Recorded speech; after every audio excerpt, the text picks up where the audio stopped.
because we have thermal waters here. Waters that are highly curative. We have also the enjoyment of that backdrop that you see there, which are the mountains that ranges from Guatemala all the way to Nicaragua. It is called, the group of mountains is called In the Name of God, En Nombre de Dios. So we chose this area to bring you this new chapter. This new chapter, as we chose to call it, and it is because it seems as if though many of the things that would be discussed and talked about and explained to you are things that we were not prepared.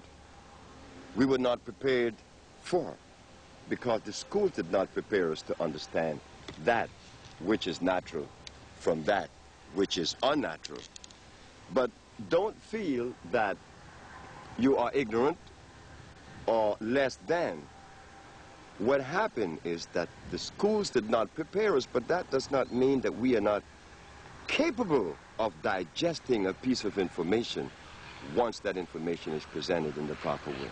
So therefore, we're going to begin to journey into this healing thing. This healing journey that has been approached by so many different ways and by so many people since time immemorial. Today, we're going to try to decipher the undecipherable for you, that we could journey on a better footing, understanding what is health, what is healing, and how does the human body interrelate with these things we call plants. We want to understand, because it seems as if though much of what has been said to us and shown to us has not been exactly right. They have not helped in the areas that we would like to be helped. So we're going to take our time and we're going to walk through this thing. Of course, you're going to see things that you have not seen before, because as I look at the menu of the American herbal position, many of the herbs that we use here in Usha are not mentioned in any of those books. And many of the herbs that are mentioned in those books are hybrid, meaning that they are artificial. And this is the reason why we fall short of the goal. The goal is receding faster than we could run. So please, let us take our time and walk into this thing. We're going to talk about the things that we need to hear, and we're going to explain the things that were not explained. So just take our time. So as we carefully enter this most tedious journey, not a difficult one, just tedious, but we all are capable of understanding the contents of this particular program or position. Sure we are. We have a brain.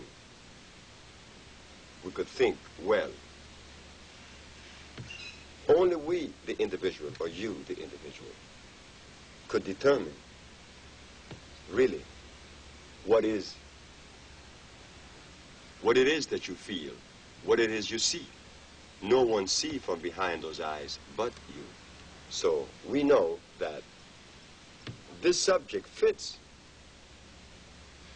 within this cosmic order, and that we, being a product of cosmogony or life itself, sure we'll be able to understand the things about life when they are presented. So let us go first into the history of medicine. According to the history of medicine, it began in Egypt with Imhotep I. Then it came down to Mr. Hippocrates, and it filtered down to Mr. Claudio Galen. So with Hippocrates in the year of 365 BC to 1729, Claudio Galeno, the Italian. These three men, Imhotep, Hippocrates, and Claudio Galeno had something in common. They all used the same substance. They all followed the same platform. They took the same position.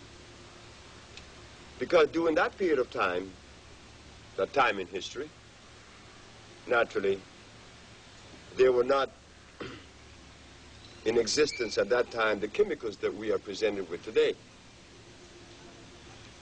They were only plants.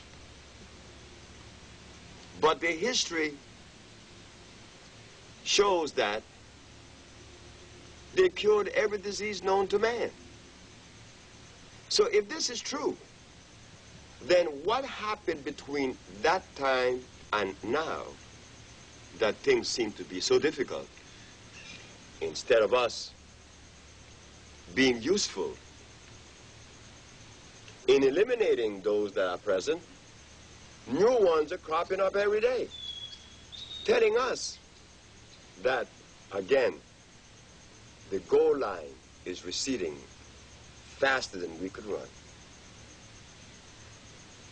Could we afford to continue on the path of the past? Why should we take a chance when the past has not served us well? Are we aware of the percentage of elasticity that the body could really admit or even afford? Stretching. How far could we stretch the human body? By stretching, we mean stressing the human body to cause it to be in the state of disease. No, we don't know that. We don't know how much we have damaged ourselves because we have not been educated as to what we should have been doing, what we should be eating. We have not been educated in that area. So therefore it becomes very difficult now. But even though difficult, as I said, everything seemed to be easy in deciphering and analyzing once we put into motion that part of us that the philosophers try to deny, the part they call common sense. Common sense tells us that if Hippocrates, Imhotep, and Claudio Galeno, not necessarily in that order, but the three men used herbs and that they were successful in reversing disease, what happened now? Not only have we failed as far as being effective in helping others to relieve themselves of disease, we have compounded and added to it using the herbs that we are using. What do I mean? It seems to be a contradiction. Because if Mr. Imhotep I, Claudio Galeno, and Hippocrates use herbs, and herbalists today are using herbs, why aren't they as successful as Claudio Galeno and the rest? That is the common sense part of it. If they cure, we should. Why aren't we? Well, we were removed from the rhythm of life. We were removed from the path that helps us understand those things that are natural from those things that are unnatural. Because if those three doctors used these herbs 2,000 years ago and were successful, we in modern times should be even more successful than they were. Because we always attribute time and development, science, to knowledge. But the fact of the matter is, we are falling short.